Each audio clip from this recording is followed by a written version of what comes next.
Hey guys, it's Vandigan of the Van Center channel, and in this video we'll be going for the different Sony's Spider-Man universe projects, past and future, my general thoughts on them, and some speculation for the future ones, some hopes and hope-nots, technically the same thing. So yeah, let's go in chronological order, and let's start with Venom. Now, disclaimer here, I will be, saying a lot of positive stuff, but I have to admit that I have not seen the Venom movies yet, because at the time when they came out, I was skeptical of them. I was skeptical about the idea of having a Venom movie without including Spider-Man in them, but I've changed my mind. I read the comics. I've read the Spider-Man comics. I've seen some solo Venom stuff, and Venom does crop up from time to time in the Spider-Man stuff. And now I know more about him, and he can carry his own weight.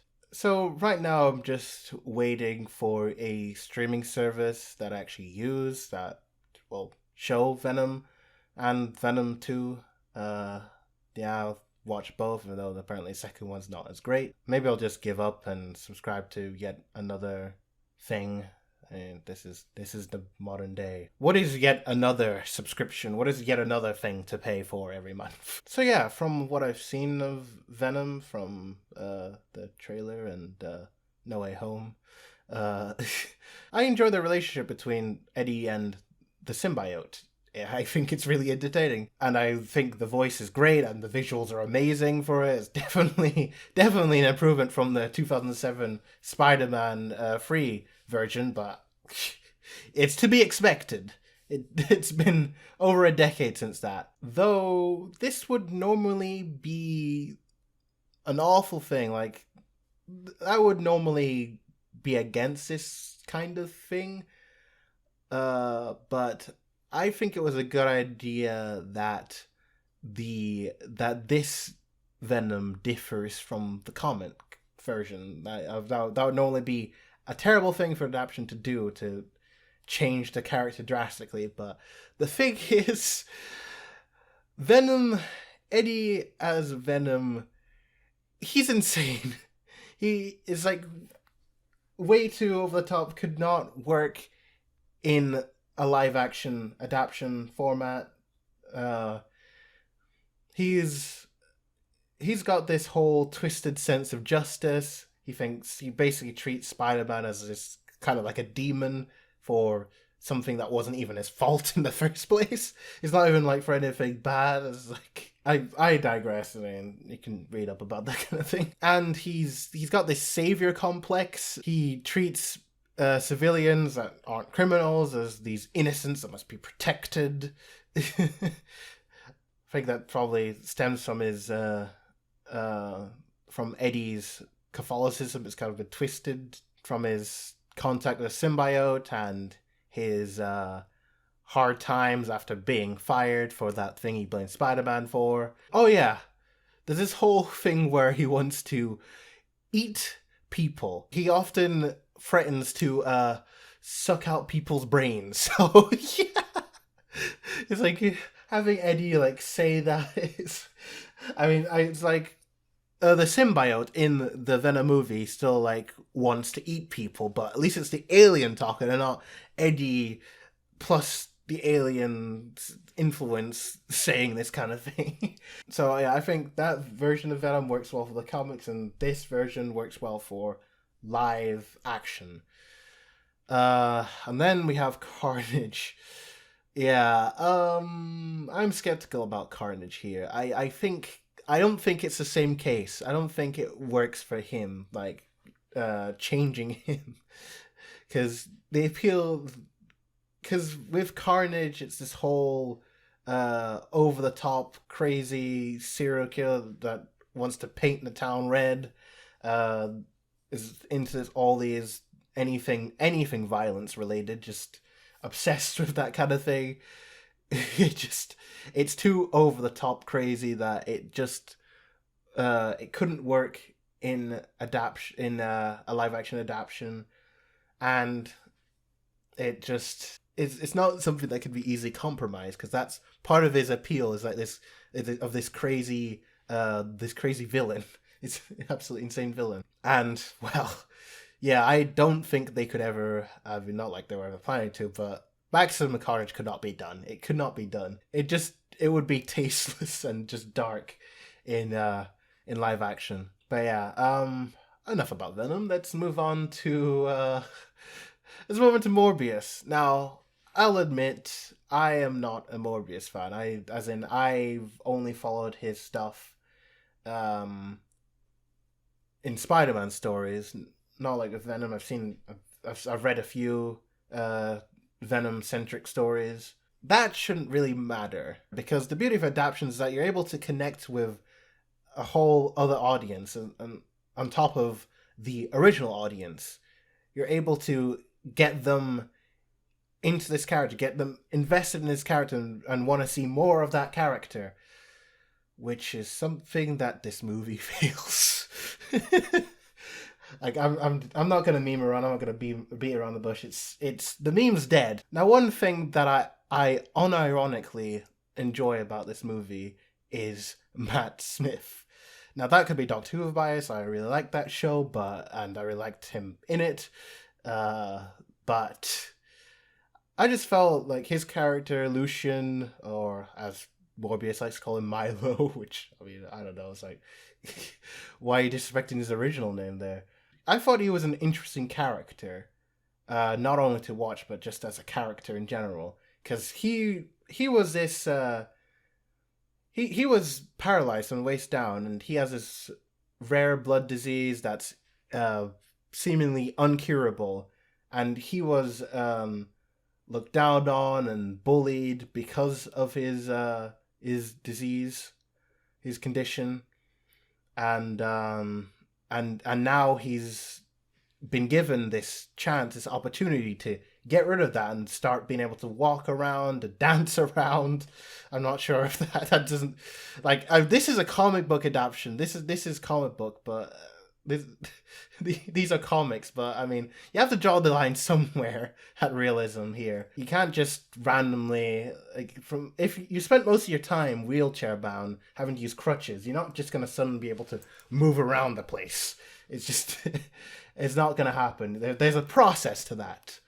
Maybe that's one of their superpowers there. I mean, Milo is finally given the chance to live a full and free life, though he has to go around draining people of their blood, which that's not good. That's not a nice thing to do. I mean,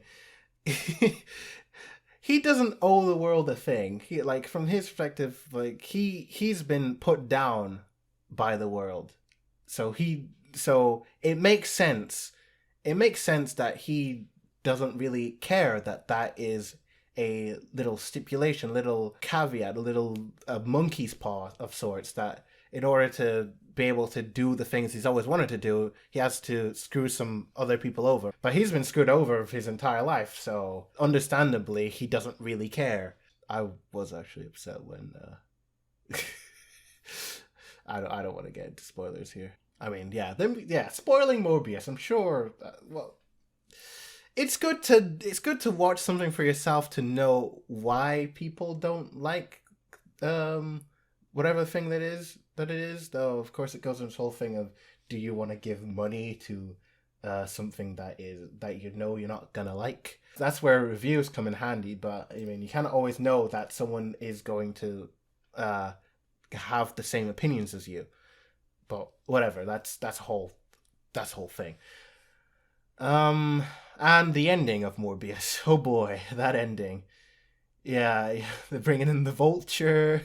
Like, you have the Vulture coming in, them doing their own multiverse thing, likely without even telling the Marvel Studios that they're going to be doing it. Like, the Vulture, last we see him, he finds out the identity of Spider-Man and decides to keep it with him. He respects him. He out of respect. And then just, like, suddenly it's like, oh, screw that teenage boy. Yeah, let's team up and gang up on him. Like, okay, sure. I assume they're gonna do their own little version of Sinister Six, because that's something that they plan on doing. It seems like they had originally scrapped that idea for when they dropped Andrew Garfield's Spider-Man's run there. Though Morbius isn't a part of it, and why? Like, he doesn't even know who Spider-Man is. He's telling him like, yeah, screw this kid in particular, for no reason. I didn't hate him, but now I do apparently, or whatever. Maybe he sides with Mysterio there. Yeah. Well, now he doesn't know who he is, right? Oh yeah. I mean, surely he remembers that Spider-Man was at least young. Moving on to the new stuff, the stuff that hasn't come out yet, the stuff we barely know anything about. Starting with Kraven the Hunter. That's the wrong Kraven the Hunter. Sergei Kravanov's story here. Barely know anything about it. It's not even a trailer out yet. I don't know what Sony. I guess Sony doesn't really like. They're really like holding off these trailers. This movie's slated to come out later this year. I mean, maybe we'll see something soon. Yeah. So, the thing with Kraven, Kraven has a similar situation going on with him, to, Venom and Carnage, and is that he is crazy. He's crazy. This will be, Sony's first delve into a villain-led Sonyverse film. I mean, they don't call it Sonyverse. I call it Sonyverse. Whatever. Unlike the others, which are anti-heroes, really. The thing with Kraven is that he views Spider-Man as prey and as this entity that's been plaguing his family. Speaking of family, he's not exactly... He doesn't treat his family well. In fact, I swear he treats animals better than other human beings, like way better, like not even a competition, like animals, humans, yeah, scale of treatment there. So if they're gonna want to have him as this protagonist that people can relate to, they're gonna have to change a lot about him, and his family as well are also awful. Chameleon, he's not nice. Calypso is not nice either. In fact, an example of this is just what she did to Kurt Connors, the lizard. You know, Kurt Connors, like you may have heard of Parker luck, like Peter Parker having bad luck, but it's uncomparable. Kurt Connors' luck is just so much worse. I swear, it is absolutely just awful. So Calypso, yeah, no, she's gonna have to change as well. It's kind of a shame that this is Chameleon's big live action debut, and it's not in a Spider-Man related film, because he is Spider-Man's first ever villain. And we also have the Foreigner, who is this international assassin. It's kind of like James Bond, who's like English or British at least. I don't know. I'm just going off of memory here, and I have no idea what the connection between him and Kraven is. Maybe Foreigner hires Kraven for a job, or hey, Kraven and the Chameleon. Yeah, it's kind of random. We have some characters that we don't know anything about, except who plays that we have actors that are playing those characters. I mean, obviously, but we know who the actors are. Perhaps the Foreigner hiring somebody to or being hired to kill Kraven or something. It's just kind of, so what would he be doing? What exactly is the draw towards Kraven? Maybe somebody like comes in and disturbs the wildlife. It's got to be like some kind of poacher-esque story. I don't know. Someone coming in trying to buy the land and chase away the animals. Yeah, it sounds a bit generic plot wise. The old environment versus some rich, wealthy guys. The- yeah, I don't know about that. Though it only states that Russia is a confirmed location for this film. Russia, which is apparently in Asia, I mean, Asia, Europe, whatever. And yeah, we also know that humans are going to be in it, and they're a sentient species. So that's good. That tells me a lot about the film. I mean, obviously they're going to put stuff like alien species and whatnot for normally to do that kind of thing. Uh, I don't know what to expect out of it. They're gonna need to change a lot about his character and the others too to make them uh watchable. I suppose I don't know. I don't know how you could make it a comic book accurate Craven and have that be a likable character, a likable main character. Villains don't matter about being likable. I mean, Craven's likable because he's not likable. That's because he's a villain. El Muerto, the Marvel legend. Now, funny story here. I read before this was announced. I had read about El Muerto. I had read the story that it was in, the single story it was in, but I had no idea who this was when it got announced. I was like, oh, is it that one wrestler guy that Spider-Man fought that one time? Or is it that one guy from the Great Game, was it? During the Ben Reilly run, his time as Spider-Man. No, it was the prior, the former. And I don't think I'm alone on that, even among fellow readers of those comics during the Civil War. Civil War was a big draw for me reading the comics there. I don't know. I know that's a controversial storyline, but I was always interested in it, and I was always interested in reading it. There's not really much El Muerto material. It's like he came in, had this father that had this debt with some being. Uh, I'm not even. I'm just going off of my memory here. I haven't even reread through the.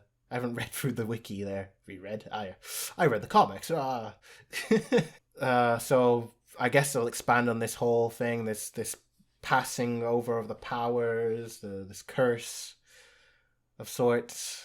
It could be interesting. It could be interesting. This whole creative freedom that they have can make something interesting there. But I mean, they also had that with Morbius as well, because like Lucian, for instance, Lucian was an original character. He was originally going to be based of another Spider-Man villain that only appeared once, maybe even twice. I think only once. Called Hunger. Completely forgot about him as well. But then they decided to make their own character. But yeah, creative freedom, having lots of creative freedom because there's a lot that can be built up on this character that has barely much with the character. There's barely much. He doesn't have much connection to anything. They can do a lot. Maybe this will be good. Maybe this will spawn a whole El Muerto series in the comics there. Maybe it will do better than the current one of Spider-Man. Which might be a bit mean to say. Yeah, it's current run's pretty controversial. But moving on, we have Madam Web. Oh yeah, there's nothing really much here. Now Madam Web is another interesting choice for a solo movie. Because Madam Web is a supporting character for the other spider people. She doesn't do her own thing. Now, Julia Carpenter, who is the second Madam Web here, the focus of this film, Before she became Madam Web, she did have her own thing. She was Spider-Woman. She changed her name to Arachne at some point because there's already like too many people calling themselves Spider-Woman. So yeah, she had her own thing going on there, and they're probably going to merge the two together. Though now she has her Spider-Woman powers on top of her Madam Web powers. In the future and everything. Probably won't have. They may not use her villains. They're probably gonna have to really go out there with the villains there, the antagonists. I mean, they could use her own villains, which I admit I didn't really know. I haven't seen much Julia Carpenter stuff. Apparently she has there was the Seekers, but those are Avengers or West Coast Avengers related, so I don't think Sony can touch that. There's also the Death Web, which are her own villains. They'll maybe they'll change them up to make them comparable, but it'll probably just be maybe some cosmic threat, some multiversal threat. They're probably gonna do their own. I mean, they seem to be interested in the multiverse there. So maybe that's what they'll do. Oh yeah, and I almost forgot. There's also this other villains that wanted to take the Spider-Woman name, but I mean, she's not called Spider-Woman here, so I guess that's irrelevant. But outside of the skepticism, there is one thing that I think will hopefully be really good in this movie, and I think it'll be the first for a superhero live-action movie adaptation. And that is having a superhero have to balance being a superhero whilst also being a parent. I mean, there's Superman and Lois, that's a TV show. And, well, that was really good. What I've seen of it in season 1, yeah, I'm behind. So much stuff to watch. But the big thing with Julia Carpenter is that she's a single mother, so it's even harder. It's not like there's not someone to pick up that slack. She has to make this conscious decision whether to of going out and doing superheroics whilst also trying to take care of a daughter, by herself. So that part could be really interesting. That part could be really good if they do it right. Well, if something's good, then it was done right? I feel like that makes sense, right? And we have Venom 3, which, yeah, there's nothing known about this. Though apparently they're gonna tease, is it Null or Knull? I don't know. The symbiote king of sorts. I know tangential stuff. I know only bits of it because I haven't seen that storyline, that whole big storyline there. I've seen a bit of it or something related to it, but yeah, hopefully it's good. Guess at some point I'll see the last two, if you can say last two. It's the only two that are out available right now. And next we have, let's move on to Wikipedia, a possible Spider-Woman movie, as in the original Spider-Woman, Jessica Drew, which I say it's about time. She's been around for a while, since the 70s, so yeah.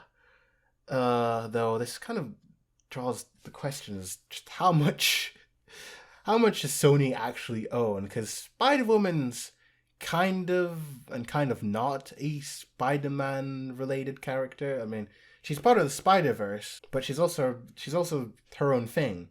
So, yeah, there's a Sinister Six plan. I remember that they were going to make Sinister Six movies back during Andrew Garfield's time as Spider-Man, but then they cancelled it. Yeah, this is going to be interesting. I don't think they're going to, unless they, I mean, hold on. If I remember from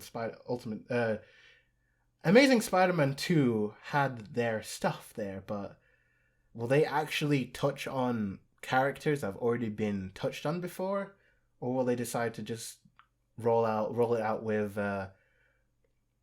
Vulture, Morbius, maybe some others like Shocker. I don't know. This seems to be Sony's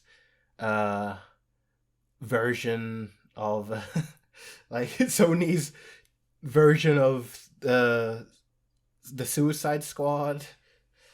Though, yeah, I don't know. I don't know what to think. I don't know what to feel. It's just wait for whatever whatever further things they have for that. I don't know if it'll probably get cancelled again. Yeah. And at this point, I'll show my live reactions to a few of these, or the Hypno Hustler and I think Nightwatch. Yeah, let's roll that footage. Hypno Hustler! I just saw that. That is an obscure one. Holy cow. I mean, so is freaking El and Muerto. I didn't even know who that was. How are you gonna make a film with the protagonist whose whole gimmick is that he hypnotizes people to get their money? What they're gonna need to seriously change that up. Oh sure, okay, I needed this refresh. I wanted to make sure I knew he uses music to hypnotize people. So that's even goofier. I mean, it could be cool, but I mean, for a villain, for some kind of villain that wants to take over the world or something, or I don't know. No, not for someone that just wants to steal from people. Big plans. Maybe even something kind of depraved, like Kilgrave, Purple Man, Jessica Jones. Who's Nightwatch again? Oh, right, that guy that was like, yeah, the guy, the future guy came back to the future, back from the future. No, he's from the future. He comes back, and then the present day self gets the suit, and he's kind of stuck in this unescapable future where he sees himself die. Actually, that could be interesting. Maybe, I don't know. Like, I don't really know much about this character outside of his appearance in Spider-Man stuff. I've only seen him in Spider-Man issues. Was it Web of Spider-Man? Now, Jackpot, I've never read the Jackpot comics. I've only seen Jackpot once again, only in Spider-Man stuff back when. And at that time, there was this whole mystery surrounding her that maybe she was Mary Jane, and this whole everything just changed after that well received story that you probably heard about. One More Day.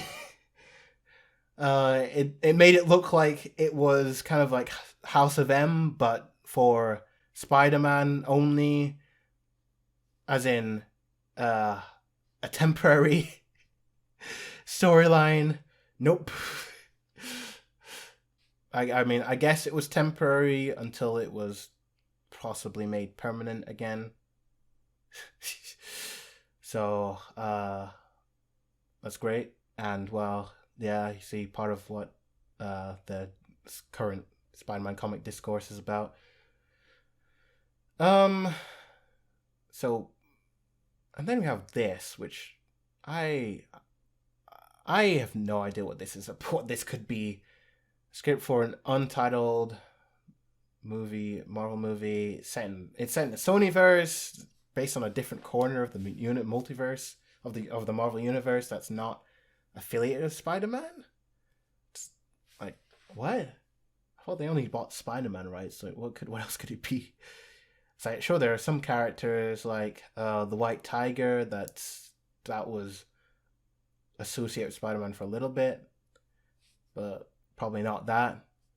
Then we have a Mephisto, the idea of a Mephisto movie, which is an odd one, because Mephisto's just a straight up jerk. That's a hard protagonist to have. It's hard to root for such a guy, and there's not much to expand on past Far From Home for obvious reasons. So that's odd. And then there's also this talk of having an Aunt May spin-off. Which, I mean, Sony just calls it silly. It's like, what? How do they... Like, they obviously don't know what they're talking about. And also, the funny thing about this is that there was actually ties into a video, like an idea I had for a continuation to a video that I've done before. Yeah, that's interesting. That's an interesting little coincidence there. And we have some TV shows. They're doing some TV shows here with Cindy Moon, Silk, and Spider-Man Noir, which I'm definitely watching both of those. Now, this is something I was happy to see here. That was the idea of having Black Cat and Silver Sable movies, that they weren't scrapped in favor of doing Madam Web. You know, these two characters actually have established series and they do their own thing. Like Madam Web. So it would have been a weird missed opportunity, especially because Black Cat is such a popular character within the Spider-Man fandom. So yeah, that's a list of all the movies here, the upcoming projects and TV shows, not just movies. And there's a common theme between most of them here, and that's the fact that they're gonna need to do. They're gonna have a lot of creative freedom here, and because they need to have creative freedom here, they only have creative freedom because they can't access a lot of stuff. Because yes, Spider-Man has debuted a lot of characters, but sometimes these characters interact with other characters. Well, Spider-Woman wasn't even debuted in Spider-Man, but I don't really understand what. I guess that was an added stipulation to the contract. The Spider-Verse didn't even exist then, so this whole Spider-Woman thing makes even less sense. Like Julia Carpenter, it's like, is she really? She debuted in Secret Wars, not in Spider-Man, but it was an event that had Spider-Man in it. I mean, you can say the same thing about Venom. Like, he came from the symbiote came from Secret Wars. It's got Spider-Man in it, but it's not a Spider-Man story. But yeah, Kraven, they're gonna need to change him like they did with Venom to make him make sense as a protagonist that you can root for. I have no idea what they're gonna do with the Sinister Six one. I'll admit I don't have the highest hopes for that one of all of these, if it actually comes to fruition, that is. Either way, I'll keep an open mind. I'll watch the trailers when they come out and see what I feel about them. And hopefully Sony can do right by these live action adaptations they're doing here. But we'll just have to see. So that's it. See you later.